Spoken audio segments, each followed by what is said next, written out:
সিনে inside BD চ্যানেলে আপনাকে স্বাগতম। আজ আমরা এমন একজন আলেমের গল্প জানব যিনি কোরআনের আয়াত পড়ে রুকাইয়া করতেন এবং মানুষকে জিনের আসর থেকে মুক্ত করতেন, কিন্তু এক রহস্যময় দুর্ঘটনায় তিনি নিজের স্ত্রীকে বাঁচাতে পারেননি। তাহলে তার স্ত্রীর সঙ্গে আসলে কি ঘটেছিল?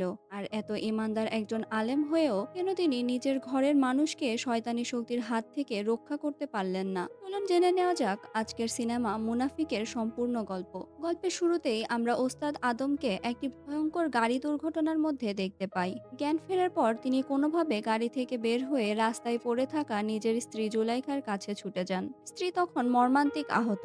সে বুঝতে পারে হয়তো আর বেশিক্ষণ বাঁচবে না, তাই মৃত্যুর আগ মুহূর্তেও সে বারবার আল্লাহকে স্মরণ করতে থাকে। আদম তাকে বাঁচানোর জন্য অনেক চেষ্টা করেন, কিন্তু শেষ পর্যন্ত নিজের চোখের সামনেই স্ত্রীকে হারান। আর এই একটি দুর্ঘটনায় তার পুরো জীবনকে বদলে দেয়। কয়েক মাস পর দেখা যায় আদম এখনও স্ত্রীর মৃত্যুকে মেনে নিতে পারেননি। একসময় তিনি নিয়মিত কোরআনের আয়াত পড়ে রুকাইয়া করতেন এবং জিনের আসরে আক্রান্ত মানুষদের সাহায্য করতেন। গ্রামের মানুষও তাকে অনেক সম্মান করত, কিন্তু নিজের স্ত্রীকে বাঁচাতে না পারার পর তার মনে হতে থাকে, যে মানুষ নিজের পরিবারকে রক্ষা করতে পারেনি সে অন্যদের কিভাবে বাঁচাবে। এই অপরাধবোধ থেকে তিনি রুকাইয়া করা প্রায় বন্ধ করে দেন এবং নিজেকে সবার কাছ থেকে দূরে সরিয়ে নেন। তার মনে সবসময় একটি প্রশ্ন ঘুরতো, আল্লাহ কেন আমার স্ত্রীকে আমার কাছ থেকে নিয়ে গেলেন? এরপর গল্পে আসে মারিয়া নামের এক তরুণী। সে তার ধনী বাবা পাক ওসমান এবং সৎমা জেতির সঙ্গে থাকে। গ্রামের মানুষের কাছে পাক ওসমান একজন সম্মানিত ও ভালো মানুষ হিসেবেই পরিচিত ছিল, কিন্তু তাদের ভেতরের পরিস্থিতি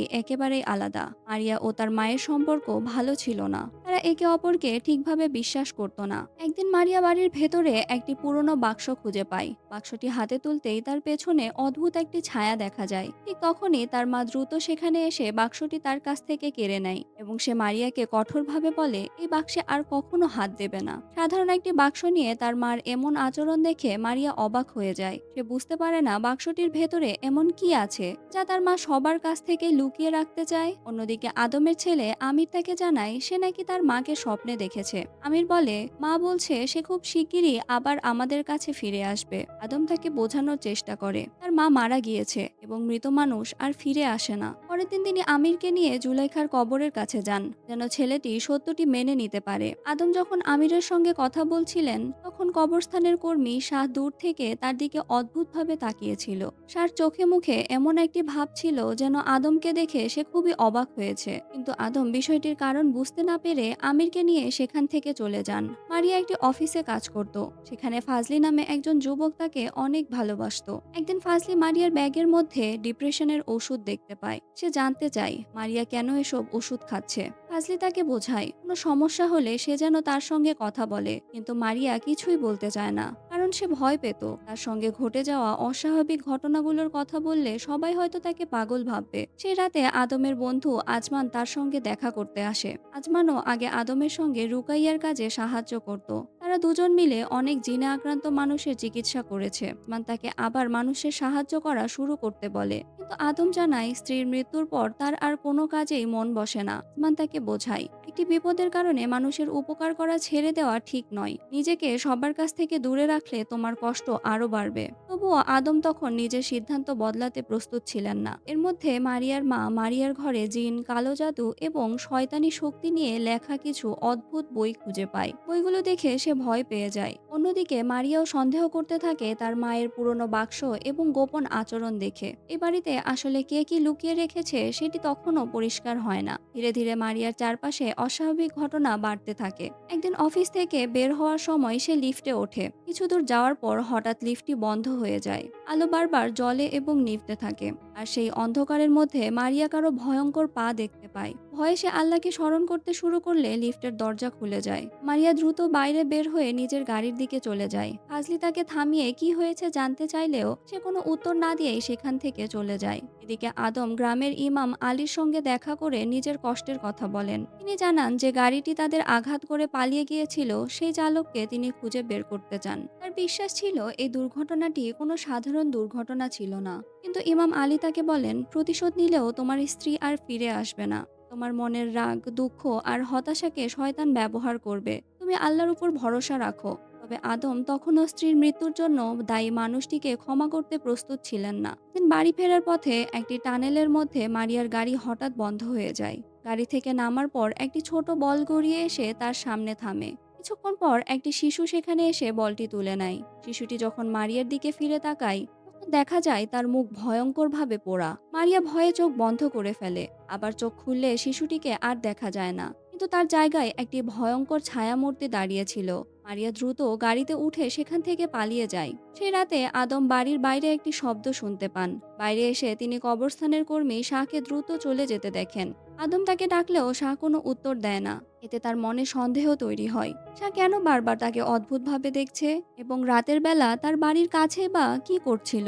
এর পরের দৃশ্যে দেখা যায় ফাজলি মারিয়াকে বাড়িতে পৌঁছে দেয়। সে মারিয়ার মাকে জানায় মারিয়াকে সে অনেক ভালোবাসে এবং তাকে বিয়ে করতে চায়। তার মা বলে তার কোনো আপত্তি নেই, তবে শেষ সিদ্ধান্ত মারিয়ারই হবে।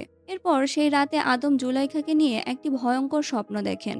স্বপ্নে তিনি আবার সেই দুর্ঘটনার জায়গায় ফিরে যান। সেখানে স্ত্রীর ভাঙা চশমা হাতে নিয়ে কাঁদতে থাকেন। ঠিক তখনই জুলাইখা তার সামনে এসে বলে, আর কতদিন আমাকে মনে করে এভাবে কষ্ট পাবে। সে আদমকে আল্লাহর উপর বিশ্বাস রেখে সামনে এগিয়ে যেতে বলে, কিন্তু হঠাৎ জুলাইখার মুখ থেকে রক্ত বের হতে শুরু করে। এটি দেখে আদম ভয় পেয়ে ঘুম থেকে জেগে ওঠেন। ঘুম ভাঙার পর আমির তাকে জানায় তার দাদা রহিম বাড়িতে এসেছেন। রহিম বলেন আদমের মা তাকে নিয়ে অনেক চিন্তা করছেন, তাই সবকিছু ঠিক আছে কিনা দেখতে তিনি এসেছেন। কিন্তু আদম তখন কারো সঙ্গে নিজের কষ্ট নিয়ে কথা বলতে চাইছিল না। অন্যদিকে মারিয়া নিজের ঘরে নামাজ পড়ছিল। হঠাৎ দরজা নিজে থেকেই খুলে যায়। বাতাস ছাড়াই ঘরের বিভিন্ন জিনিস নড়তে শুরু করে। অদৃশ্য কিছু তার দুই হাত শক্ত করে ধরে ফেলে। এরপর তার আচরণ পুরোপুরি বদলে যায়।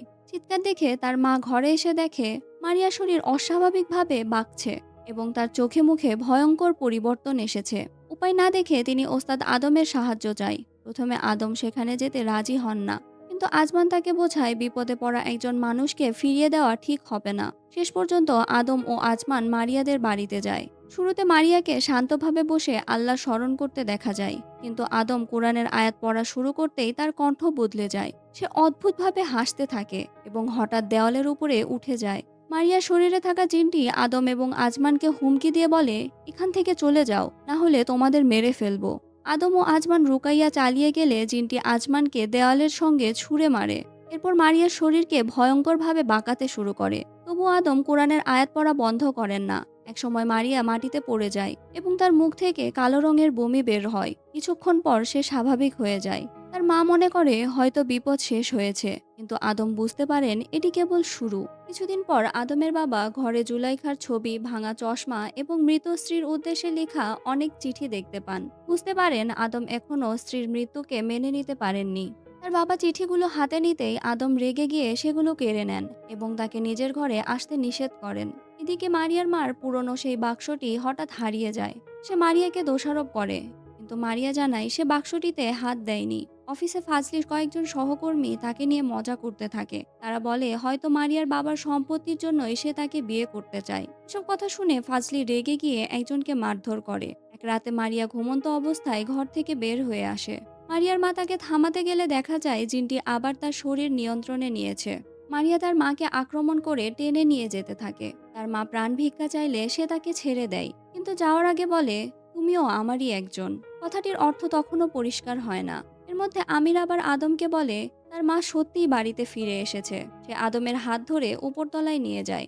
এখানে আদম জুলাইখার মতো একটি ছায়া দেখতে পান, কিন্তু কাছে যেতেই ছায়াটি অদৃশ্য হয়ে যায়। তিনি বুঝতে পারেন না সত্যিই কিছু দেখেছেন নাকি তার মন তাকে বিভ্রান্ত করছে। কিছুদিন পর ফাজলি মারিয়াকে ফোন করে বিয়ের কথা বলে, কিন্তু তখন তার শরীরের নিয়ন্ত্রণ জিনটির হাতে ছিল। জিনটি মারিয়ার কণ্ঠে মিথ্যা বলে, সে ফাজলিকে নয় আদমকে ভালোবাসে। এসব কথা শুনে ফাজলি ঈর্ষায় অন্ধ হয়ে যায়। একই সময়ে মারিয়ার মা তার বাবাকে জানায় মারিয়া তাকে হত্যা করার চেষ্টা করেছিল। তো মারিয়ার বাবা তার কথা বিশ্বাস না করে উল্টো তাকে চুপ থাকতে বলে। মনে হচ্ছিল মারিয়ার সঙ্গে কি ঘটছে সে হয়তো আগে থেকেই জানতো। এরপর এক রাতে ইমাম আলী গাড়ি চালিয়ে কোথাও যাচ্ছিলেন। হঠাৎ গাড়ির ছাদের উপর থেকে একটি অদ্ভুত শব্দ আসে। কিছুক্ষণ পর একটি ভয়ঙ্কর অবয়ব তার গাড়ির সামনে দাঁড়িয়ে যায়। ইমাম নিয়ন্ত্রণ হারিয়ে দুর্ঘটনায় মারা যান। এতে বোঝা যায় তিনি এই ঘটনার আসল সত্যের কাছাকাছি পৌঁছে গিয়েছিলেন বলেই অশুভ শক্তি তাকে সরিয়ে দিয়েছে। মারিয়ার অবস্থা আবার খারাপ হলে আদম দ্বিতীয়বার রুকাইয়া করতে যান। এবার জিনটি আরও শক্তিশালীভাবে বাধা দেয়। আদমের ছুঁড়ে দেওয়া পানি দূরে সরিয়ে দেয়। মারিয়াকে দিয়ে মেঝে আঁচড়ায় এবং বলে সে কিছুতেই তার শরীর ছাড়বে না। তবু আদম আয়াত পড়া চালিয়ে যান। একসময় জিনটি মারিয়ার শরীর থেকে সরে যায়। ঠিক তখন ওপরতলা থেকে একটি শব্দ আসে। সেখানে গিয়ে আদম মারিয়ার বাবাকে দেখতে পান। কিন্তু হঠাৎ অদৃশ্য শক্তি তাকে একটি ঘরের ভেতরে টেনে নিয়ে যায়। আদম সেখানে পৌঁছার আগেই মারিয়ার বাবা রহস্যজনকভাবে উধাও হয়ে যায়। আজমান ইমাম আলীর মৃত্যুর খবর জানালে আদম বুঝতে পারেন মারিয়ার জিন, ইমামের মৃত্যু এবং মারিয়ার বাবার নিখোঁজ হওয়া সব একই ঘটনার অংশ। ঠিক তখন আমির ফোন করে আবার বলে তার মা বাড়িতে ফিরে এসেছে। এবার আদম রেগে গিয়ে তাকে বলেন, তোমার মা মারা গিয়েছে, বারবার এক কথা বলা বন্ধ করো। এরপর তিনি ফোন কেটে দেন। সেই রাতে আদম একটি ভয়ঙ্কর স্বপ্ন দেখেন। স্বপ্নে তিনি জুলাইখার কবর খুঁড়ে লাশটি বাড়িতে নিয়ে আসেন। তিনি আমিরকে দেখিয়ে বলেন, দেখো, তোমার মা মারা গিয়েছে, সে আর ফিরে আসবে না। রাগের মধ্যে আদম আমিরের গলা চেপে ধরতে জুলাইখার মৃতদেহ উঠে তার গলা ধরে ফেলে। ভয় পেয়ে ঘুম ভাঙার পর তিনি বুঝতে পারেন স্ত্রীর মৃত্যু মেনে নিতে না পারার কারণে তার নিজের মনও তাকে ভয়ঙ্কর দৃশ্য দেখাচ্ছে। পরে আদম তার বাবাকে কবরস্থানের কর্মী শাহর সঙ্গে গোপনে কথা বলতে দেখেন। এতে শাহকে নিয়ে তার সন্দেহ আরও বেড়ে যায়। এর মধ্যে ঈর্ষান্বিত ফাজলি এসে আদমের সঙ্গে ঝগড়া শুরু করে। আদম তাকে বোঝান মারিয়া এসব কথা বলেনি, তার শরীরে থাকা জিন তাকে দিয়ে এসব মিথ্যা কথা বলে মানুষকে একে অন্যের বিরুদ্ধে দাঁড় করাচ্ছে। অন্যদিকে মারিয়া আয়নায় আবার সেই অশুভ ছায়া দেখতে পায়। সে তার মাকে ছুরি হাতে নিয়ে তার দিকে এগিয়ে আসতে দেখে নিজের ঘরে লুকিয়ে পড়ে। কিন্তু পরে বোঝা যায় তার মার হাতে কোনো ছুরিই ছিল না। অশুভ শক্তিটি মারিয়াকে মিথ্যা দৃশ্য দেখিয়ে নিজের সৎ মাকে শত্রু মনে করাতে চাইছিল। এদিকে আদম তার বাবাকে জিজ্ঞেস করেন তিনি সার সঙ্গে কি নিয়ে কথা বলছিলেন। তার বাবা তাকে একটি গুরুত্বপূর্ণ সত্য জানাতে চাইলে ঠিক তখনই মারিয়ার মা ফোন করে জানায় মারিয়ার বাবাকে খুঁজে পাওয়া গিয়েছে। আদম তার বাবার পুরো কথা না শুনেই মারিয়ার বাড়ির দিকে চলে যান। সেখানে মারিয়ার মা ও মারিয়া তাকে জানায় মারিয়ার বাবার অবস্থা খুব খারাপ। আদম তার ঘরে গিয়ে কাউকে খুঁজে পান না, শুধু মেঝের উপর একটি টুপি দেখতে পান। টুপিটা হাতে নিয়ে ফিরে এলে মারিয়ার মা তাকে জিজ্ঞেস করে, আপনার হাতে পাথর কেন? আদম নিচে তাকিয়ে দেখেন সত্যিই তার হাতে একটি পাথর রয়েছে। ঠিক তখন ফোনের ওপাশ থেকে আসল মারিয়ার মা তাকে জানায় তারা হাসপাতালে আছে এবং আদমকে বাড়িতে ডাকার মতো কোনো ফোনই তারা করেননি। মুহূর্তের মধ্যেই সামনে থাকা মারিয়ার মা ও মারিয়া অদৃশ্য হয়ে যায়। আদম বুঝতে পারেন শয়তানি শক্তি তাদের রূপ নিয়ে তাকে এই বাড়িতে ফাঁদে ফেলেছিল। হাসপাতালে মারিয়াও ভয়ঙ্কর বিভ্রমের মধ্যে পড়ে যায়। ফাঁকা করিডোরে একটি অশুভ অবয়ব দেখে সে পালিয়ে মর্গে ঢুকে পড়ে। সেখানে মৃতদেহগুলো নড়তে শুরু করে। নিজেকে বাঁচাতে সে লাশ রাখার একটি ঠান্ডা বাক্সে লুকায়। কিন্তু আলো জ্বলে উঠতেই দেখতে পায় সেই ভয়ঙ্কর মুখটি তার পাশেই শুয়ে আছে। হাসপাতালে পৌঁছে আদম মারিয়ার মাকে পুরনো বাক্স এবং তাবিজ নিয়ে প্রশ্ন করেন। তখন তিনি জানায় সে বিশ্বাস করে বাক্সটির ভেতরে থাকা জিনিস তাদের পরিবারকে বিপদ থেকে রক্ষা করে। কিন্তু আদম তাকে বলেন আল্লাহর চেয়ে বড় কোনো রক্ষাকারী নেই, অজানা কোনো শক্তির ওপর ভরসা করাই তোমাদের আরও বিপদে ফেলছে। ঠিক তখন মারিয়া আদমকে ফোন করে। সে জানায় বহুদিন ধরে একটি ভয়ঙ্কর সত্য সে নিজের মধ্যে লুকিয়ে রেখেছে। সেই সত্য জুলাইখার দুর্ঘটনার সঙ্গে জড়িত। সবকিছু জানাতে সে আদমকে একটি পরিত্যক্ত জায়গায় আসতে বলে। এই সময়ে আদমের বাবাও আদমকে বাড়ি ফিরে গুরুত্বপূর্ণ একটি কথা শুনতে বলেন। কিন্তু মারিয়ার জীবন বিপদে থাকায় আদম তার কাছেই চলে যান। পরিত্যক্ত ভবনে ঢোকার পর আদম বারবার ঘুরে একই জায়গায় ফিরে আসতে থাকে। কখনো তিনি জুলাইখার লাশ ও কালো জাদুর চিহ্ন দেখতে পান, আবার মুহূর্তের মধ্যে সব অদৃশ্য হয়ে যায়। অশুভ শক্তিটি তার স্ত্রীর স্মৃতি ব্যবহার করে তাকে দুর্বল করার চেষ্টা করছিল। সময় তিনি আহত মারিয়াকে খুঁজে পান, কিন্তু হঠাৎ অদৃশ্য শক্তি তাকে উপর থেকে নিচে ফেলে দেয়। মৃত্যুর আগে মারিয়া জানায় দুর্ঘটনার রাতে আদমের গাড়িতে যে গাড়িটি আঘাত করেছিল সেটি সে নিজেই চালাচ্ছিল, তবে নিজের ইচ্ছায় নয়। জিন তার শরীর নিয়ন্ত্রণ করছিল, আর তাকে আদমকে হত্যা করার নির্দেশ দিয়েছিল তার নিজের বাবা পাক ওসমান। ঠিক তখন পাক ওসমান সামনে এসে নিজের আসল পরিচয় প্রকাশ করে। গ্রামের মানুষের কাছে সে সম্মানিত একজন মানুষ হলেও গোপনে সে সম্পদ ও ক্ষমতার জন্য শয়তানের সঙ্গে চুক্তি করেছিল। তার উদ্দেশ্য ছিল আদমের প্রভাব শেষ করে মানুষকে নিজের শয়তানি পথে নিয়ে যাওয়া। কিন্তু আদম নিয়মিত মানুষকে কুরআনের পথে ফিরিয়ে আনতেন এবং রুকাইয়ার মাধ্যমে জিনের আসর থেকে মুক্ত করতেন। এই কারণে পাক ওসমান আদমকে নিজের সবচেয়ে বড় বাধা মনে করত। তাই সে মারিয়ার শরীর নিয়ন্ত্রণ করে আদমকে দুর্ঘটনায় হত্যা করতে চেয়েছিল। কিন্তু আদম বেঁচে গেলেও সেই দুর্ঘটনায় জুলাইখা মারা যায়। পাক ওসমান তাকে বলে, যাকে তুমি এত বিশ্বাস করো সে তোমার পরিবারকে রক্ষা করতে পারেননি, তারপরও তুমি কেন তার উপর বিশ্বাস রাখো? স্ত্রীর মৃত্যুর পর এই প্রশ্ন আদম নিজেও বহুবার করেছিলেন, কিন্তু এবার তিনি বুঝতে পারেন তার দুঃখ এবং হতাশাকেই শয়তান অস্ত্র হিসেবে ব্যবহার করছে। আদম বলেন শয়তান যত শক্তিশালী হোক সে একটি সৃষ্টি মাত্র। আল্লাহর ক্ষমতার সামনে তার কোনো শক্তিই নেই।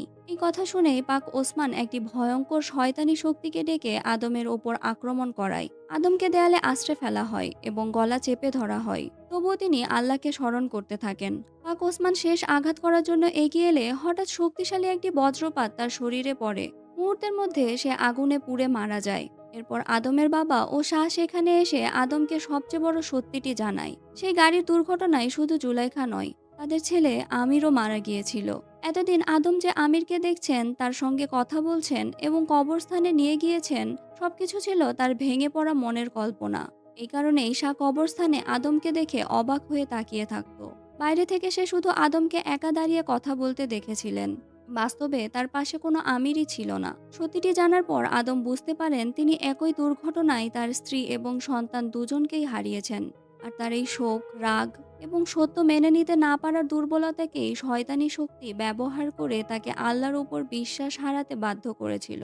শেষে আদম কান্নায় ভেঙে পড়ে আল্লাহর কাছে দোয়া করেন। তিনি জুলাইখা এবং আমিরের আত্মার শান্তি কামনা করেন এবং কঠিন সত্য মেনে নিয়ে আবার সঠিক পথে ফিরে আসার শক্তি চান। আর এখানেই শেষ হয় মুনাফিক সিনেমার প্রথম গল্প।